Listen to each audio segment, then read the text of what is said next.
Live from Fargo and serving you on TV, online, and on the go. This is Valley News Live at 6. We are learning new gruesome details today in the murder of a missing Moorhead teenager. Court documents filed this morning state 27-year-old Ethan Broad has officially been charged with one felony count of second-degree murder in the death of 19-year-old Destiny Avery. Avery had been missing since April 3rd and was last known to be temporarily staying with Broad. Broad told officers he had not seen Avery since April 4th. In a follow-up interview with police, court documents state Broad told police that Avery was dead. Documents state Broad admitted he dismembered Avery's body in his garage located in the 1300 block of 28th Avenue South and then threw her body in the apartment dumpsters. Broad originally stated that another individual was responsible for killing Avery by hitting her over the head with a lead pipe and then cutting her throat with a knife in his apartment bathroom. Surveillance video shows Broad dragging a blue tote from the apartment building to the garage. Broad later admitted that he was responsible for both killing and dismembering Avery, but claims it was done in self-defense. We spoke with Avery's family this morning, and they say although they are heartbroken, they're relieved in a way to know what happened to their daughter.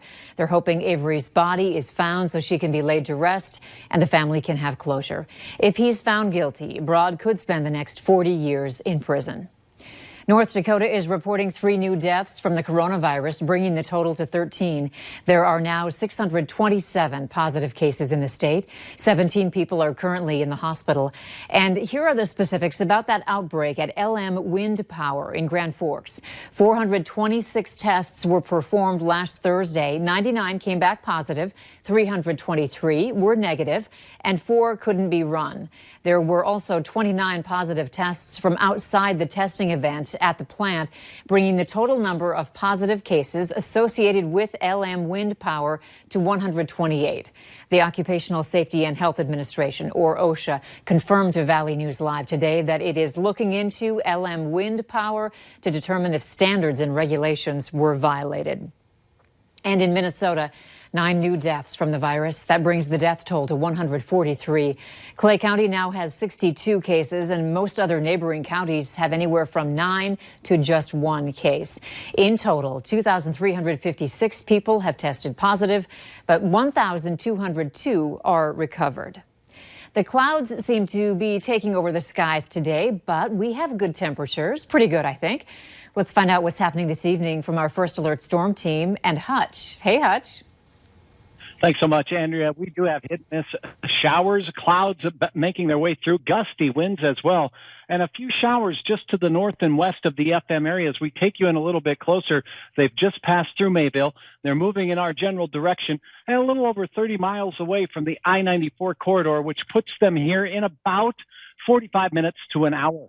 Temperatures are much cooler northwest Minnesota and the Northern Valley, and Fargo is now joining that cool blue contour there with warmer weather to the south and to the west. A look at that sun. It feels so marvelous outside. Your planner for tonight. Temperatures slowly slipping away. I expect them to be in the 40s as we go through the evening hours. And we're going to dip into the 30s overnight for a cool one here in Fargo. Grand Forks, we're on our way into the 20s once again. We'll have details in the hour-by-hour forecast for your Tuesday. Andrea, it looks like we're going to see some more hit-and-miss showers and flurries as a warm front moves through. Details here in a few moments. All right, thanks, Hutch. For Minnesotans who file for unemployment and don't have a bank account, the state issues its own debit card. Your money will be deposited into that account. But what happens when you're having issues with the card? Who do you call then? As Valley News Team's Joshua Pagera learned, it's not so easy finding out. Aaron Baldwin, like the more than 20 million Americans, says he was left without a job last month. Baldwin says he applied for unemployment in Minnesota. When they asked him for banking information for his benefits, he opted instead to use a debit card Department of Employment and Economic Development issues. I went to the ATM, checked my balance, it showed I had money in there, tried to pull money off, and it declined the transaction. Baldwin says it's a decision he regrets because since last Tuesday, he has not been able to access his funds on his U.S. Bank Relia card. The only thing I can think of is when I call the number and try to change my PIN, I have to enter the 3-digit security code on the back of my card, and it tells me that three-digit code number, 3 digits, doesn't match what's on file.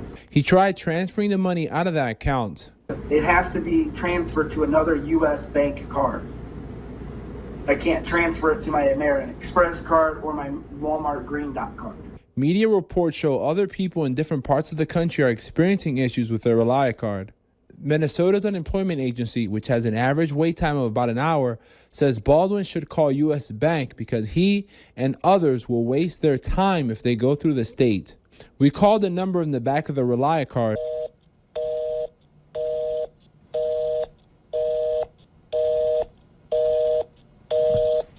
We got a busy tone into our fourth try when we made it through an automated message.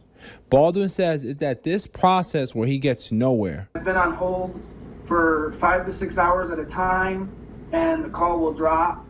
In the meantime, Baldwin says he'll keep trying because it's money he needs. In Crookston, Joshua Peguero, Valley News Live.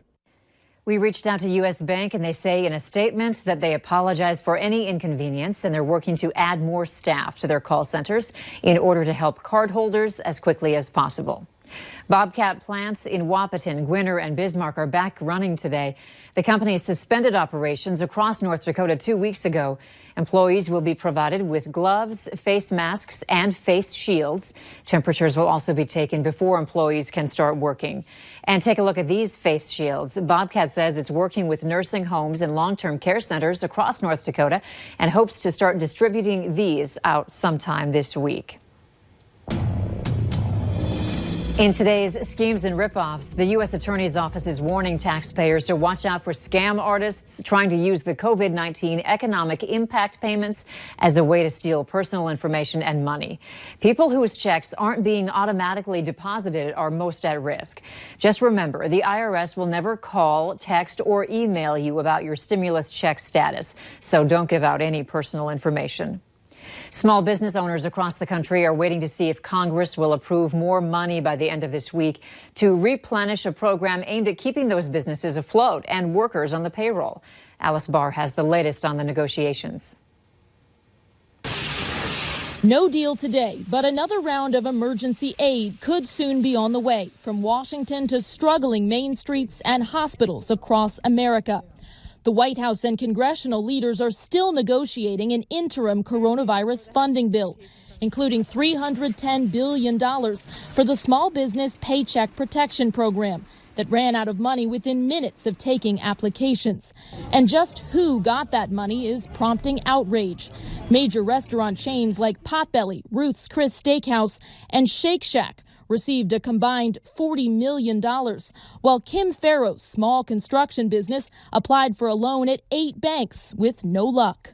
If they already have enough money to sustain the next 6 months, then why not help all these small businesses that don't have the funds? Today, Shake Shack says it will return its $10 million loan. The new bill expected to include $75 billion for hospitals and $25 billion for testing. Lawmakers hoping to approve it by as soon as Wednesday. Even if that money is approved on Wednesday, it's going to take some time now. Whenever this opens up, you're going to have 900,000 applications. They're going to hit the system all at once. The bill does not include money for state and local governments, despite pleas for help from governors, especially as they try to ramp up testing to safely get people back to work. President Trump tweeting today, states, not the federal government, should be doing testing. That's after announcing last night he would invoke the Defense Production Act to produce more testing swabs in critically short supply. The president also voicing support for protesters, urging an end to stay-home orders in several states.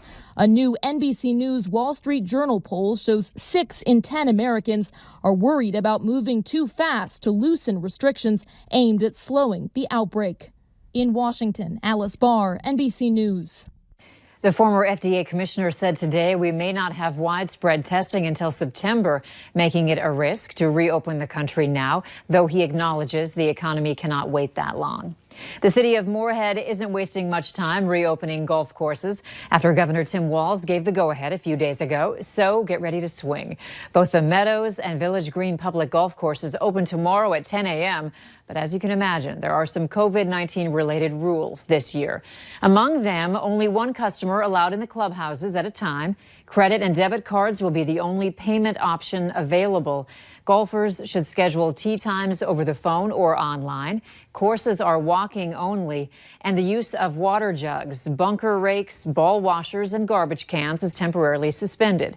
Food and beverage services are suspended also, and no alcohol on the courses. You can find out more on the city's website. And we have some exciting news to share about one of our team members here at Valley News Live. Cameron Daly, a news producer, is now a dad. Last night, he and his wife, Mina, invited Bo Logan Daly into the world. Bo is 6 pounds, 11 ounces, and 20 inches long. Cameron says he can't believe how big his hands and feet are, so mom and dad likely have a future athlete on their hands.